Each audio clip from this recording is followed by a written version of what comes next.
we started having an understanding of electrical circuits, there was somebody, a German scientist, that was the one that made an algebraic model expressed in a mathematical way two laws that actually they come in a very intuitive way when we look at the natural phenomena like the river. We were looking at the water flowing, and upstream and downstream they have the same amount of water. And what he did was to define a node where the incoming water is going to be always the same as the outgoing water. It sounds quite trivial, but it's a very useful tool to analyze any circuit, regardless how many nodes it has. So if we follow a convention where the node is the center, incoming currents are going to be positive and outgoing currents negative, and their balance is going to be zero. There is other way of seeing that is the summatory of all of those currents is going to be equal to zero. It's also called conservation of charge, or Kirchhoff current law.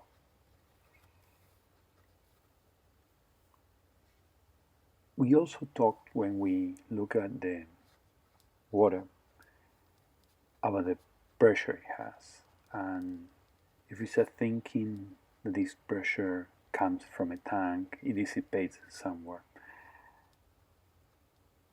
And even furthermore, if we look at the Watt law, we could see that the power that a battery provides, it goes to those places that it gets dissipated.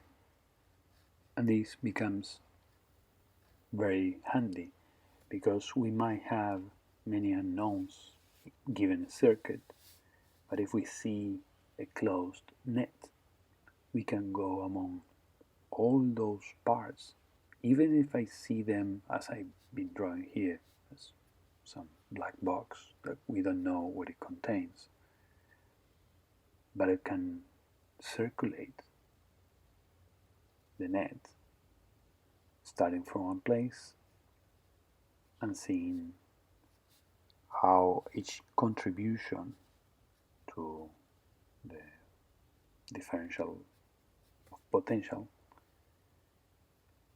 gets balanced with each voltage drop. So this would mean that there's also a summatory of each of these voltages that is going to be zero.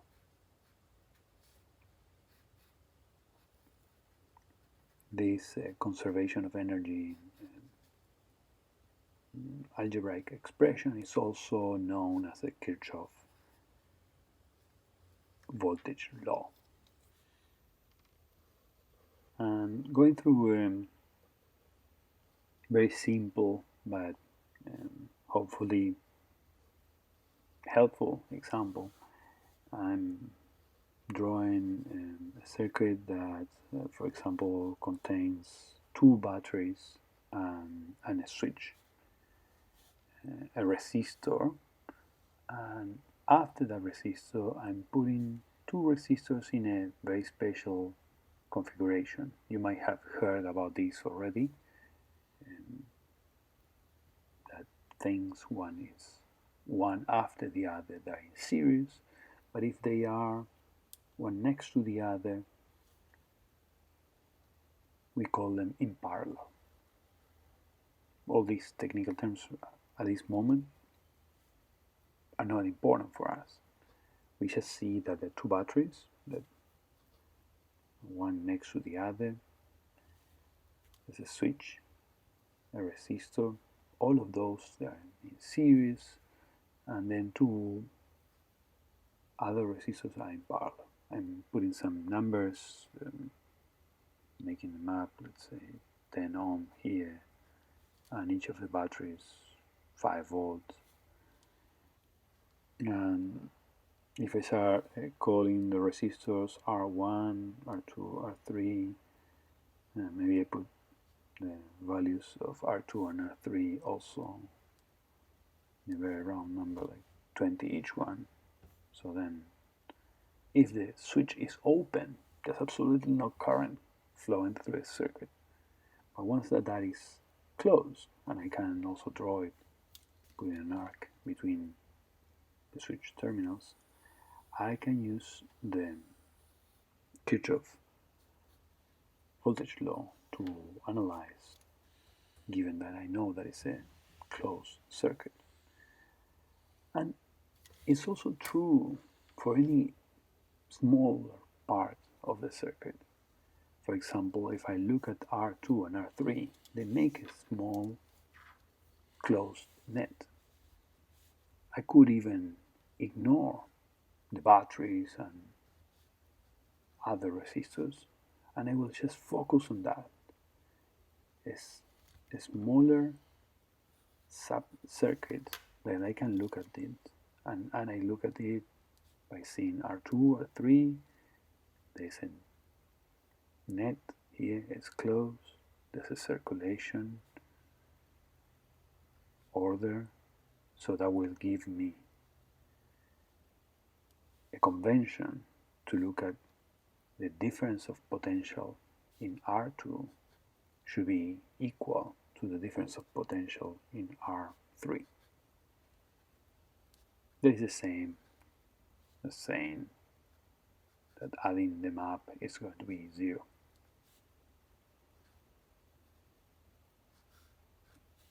So Kirchhoff voltage law helps me with this kind of not that intuitive nets, and I can start decomposing each of the terms. For example, VR2 is I2 times R2, VR3 I3 times R3.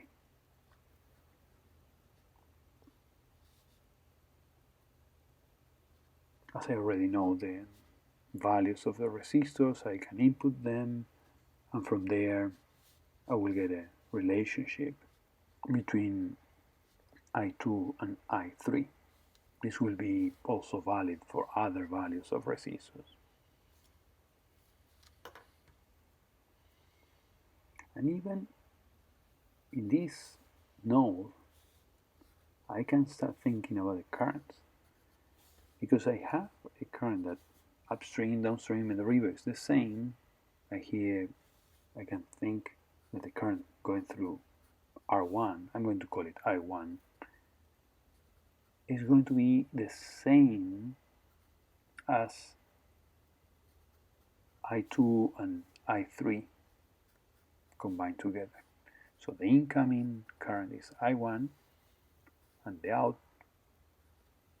outcoming of the current regarding that particular node are I2 and I3. So that means that I1 is equal I2 plus I3. If we remember the behavior that Kirchhoff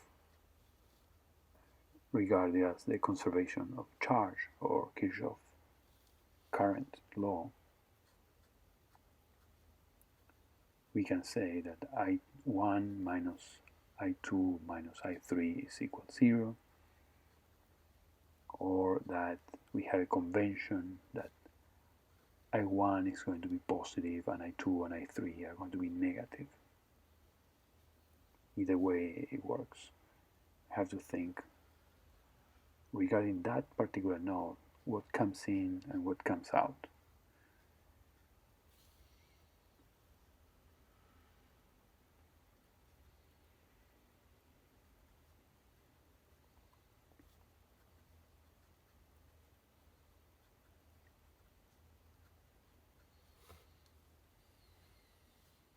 given that I already know the relationship between I2 and I3, then I can make a term substitution where I realize that I1 is already characterized by I2 or I3. So one I1 is going to be equal to 2 I2, or it's the same, 2 I3. And now if I look at the big closed net, I can say that the voltage in both batteries is going to be the same as the voltage drop on the other parts of the net. I can also think about circulating them and equaling them to 0, so it would be VB2 plus BV1 minus VR1 minus, and here I can choose either go to the left through VR2 or I go through the right VR3.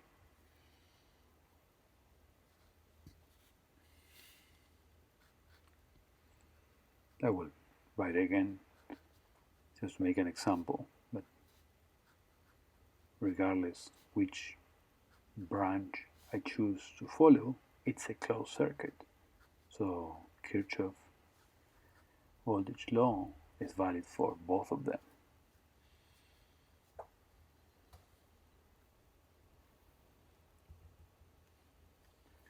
So I can start putting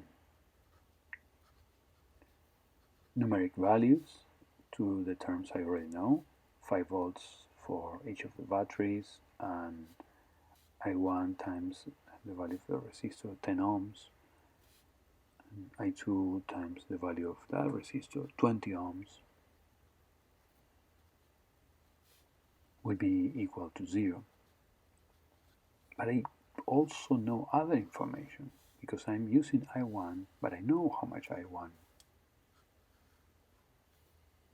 can be replaced by I2. Otherwise I have two variables. So I'm going to try to calculate how much is I2. I have the volts with the volts together, and now I1 can be replaced by the value I obtained from Kirchhoff current law, and thanks to that I know now that I have only one unknown variable, I2, and I proceed to clear all the other terms out. It's important for me to maintain all the units, and if I use Ohm's law, I will be able to think about voltage is equal current times resistance, hence voltage over resistance is equal amps. So I can say now that I2 is going to be 1/4 of amp. That is the same as 250 milliamp.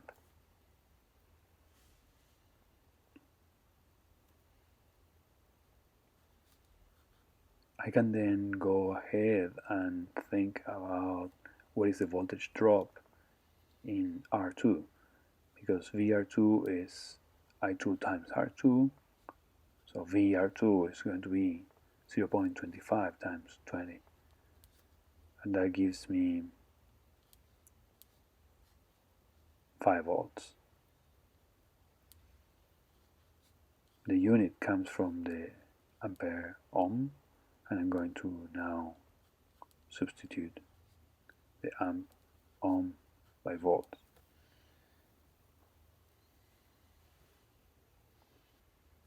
I can use now this I2 known value to start working out all the other parameters that were missing for me, because as I know that VR1 is I1 times 10 ohm, then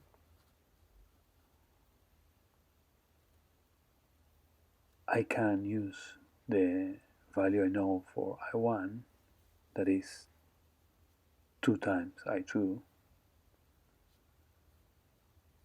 and from there find out what is the voltage drop on the resistor 1. That is a simple calculation of 2 times a quarter of amp times 10 ohm. That gives me 0.5A times 10 ohm, and I can substitute amp ohm for volts, and that way I can find all the other remaining unknown electrical parameters of the circuit. I hope that this helps.